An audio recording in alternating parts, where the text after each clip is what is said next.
దేశం మొత్తంలో ఇన్ని రాష్ట్రాల్లో ముఖ్యమంత్రులు అయితే 75 ఏళ్ల స్వతంత్ర భారతదేశం 79 ఏళ్ళు స్వతంత్ర భారతదేశంలో దళితులకి 3 ఎకరాల భూమి ఇస్తా అని చెప్పినటువంటి ఏకైక గొప్ప నాయకుడు కేసీఆర్ గారు. ఆయన దగ్గర నుంచే కదా నేను సామాజిక తెలంగాణ ఎజెండా నేర్చుకున్నది. బీసీలకు ఎవరు వృత్తి పనిదారులు ఉంటే వాళ్ళకి చేయూతనిస్తా అని చెప్పినటువంటి ఏకైక ముఖ్యమంత్రి కేసీఆర్ గారు. చెప్పినట్టుగా డబ్బులు ఇచ్చిండు కూడా. ప్రతి కులాన్ని కాపాడుకునే ప్రయత్నం చేసిండు. అది కాదా సామాజిక తెలంగాణ? నేను మే 1 నాడు లేబర్ డే రోజు మాట్లాడితే దాన్ని చిల్వలు పలువలు చేసి సామాజిక తెలంగాణ పేరుతోని కవిత పార్టీ పెడుతుందని చెప్పి నేను నిన్న చెప్పిన 2 పేర్లు పని కట్టుకొని నా మీద దుష్ప్రచారం చేసిండ్రు. నేనేమైనా తప్పు మాట్లాడినా? బీఆర్ఎస్ పార్టీ వ్యతిరేకమా సామాజిక తెలంగాణ నినాదానికి? బీఆర్ఎస్ పార్టీకి సామాజిక తెలంగాణ అవసరం లేదా? భౌగోళిక తెలంగాణ వస్తే సరిపోతుందా? బంగారు తెలంగాణ కావాలని కేసీఆర్ గారు ఇచ్చిన నినాదమే కదా. బంగారు తెలంగాణ అంటే ఏంది? హరీష్ రావు ఇంట్లో బంగారం ఉంటే, సంతోష్ రావు ఇంట్లో బంగారం ఉంటే బంగారు తెలంగాణ అవుతుందా? కాదు కదా.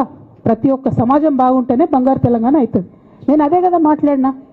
దానికి ఇష్టం వచ్చినట్టు నా మీద స్టోరీ లేపిస్తే నేను భవన్లో పోయి కూర్చొని బాజాప్తా, ఎక్కడో కాదు, బయట ప్రెస్ మీట్ పెట్టలేదు, ఏ ప్రెస్ క్లబ్లో పెట్టలేదు, డైరెక్ట్గా తెలంగాణ భవన్ నా ఆఫీస్ అండి, నా పార్టీ భవన్లో పోయి కూర్చొని నేనేం చెప్పినా?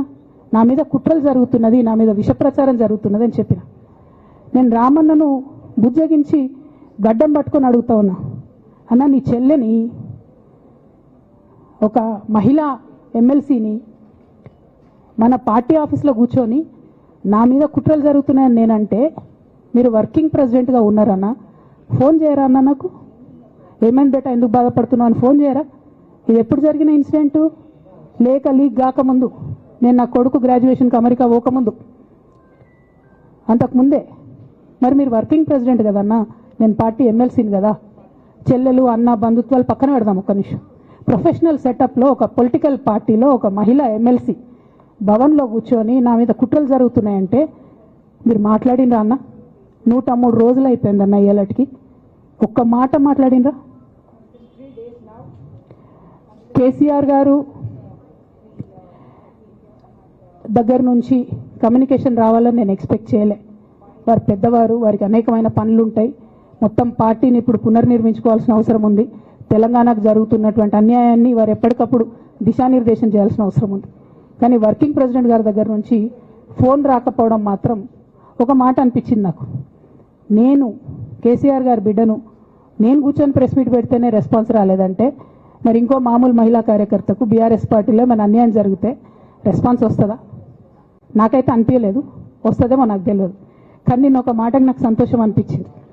నాకు నోటీస్ రాగానే అక్కడ మహిళా ఎమ్మెల్సీలు కూర్చొని, మహిళలందరినీ కూర్చొని, ఫస్ట్ టైం అనుకుంటా భవన్లో 5 మహిళలు కూర్చొని ఇండిపెండెంట్గా ప్రెస్ మీట్ మాట్లాడింది. చాలా సంతోషం.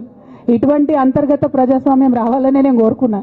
మహిళలకు, ఎస్సీలకు, ఎస్టీలకు, బహుజనులకు కోటరీల అడ్డంకులు లేకుండా యాక్సెస్ రావాలి. అది మైక్కి యాక్సెస్ రావాలి, బాస్కి యాక్సెస్ రావాలనే నేను అనుకున్నా. అది జరిగింది, చాలా సంతోషం. నన్ను సస్పెండ్ చేసినాక అయినా పర్లేదు, కానీ జరిగింది. నిన్న మహిళలందరూ కూర్చొని మాట్లాడి నేనేమంటున్నా అంటే, కేసీఆర్ గారు, కేటీఆర్ గారు, నేను, మా కుటుంబం, మాది రక్త సంబంధం. పదవులు పోతేనో, పార్టీలకు వెళ్ళి సస్పెండ్ చేస్తేనో పోయేటటువంటి బంధం కాదు.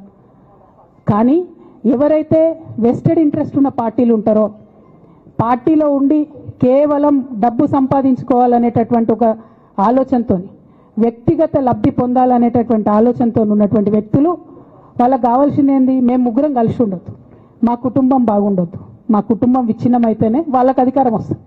దాంట్లో భాగంగా ఇవాళ మొదటి స్టెప్పు నన్ను బయటేసిరు పార్టీలకు వెళ్ళి. అది ఇక్కడితో ఆగదు. నేను గౌరవనీయులు పెద్దలు దైవ సమానులు కేసీఆర్ గారిని విజ్ఞప్తి చేస్తా ఉన్నా, మీకు ఒక సూచన చేస్తా ఉన్నా. దయచేసి మీ చుట్టూ ఏం జరుగుతున్నదో ఒకసారి చూసుకోండి నాన్న. నన్ను ఇవాళ బయటకు పంపొచ్చు, నేను మీలాగా స్ట్రేట్ ఫార్వర్డ్ ఉంటా, నిజాలు మాట్లాడతా.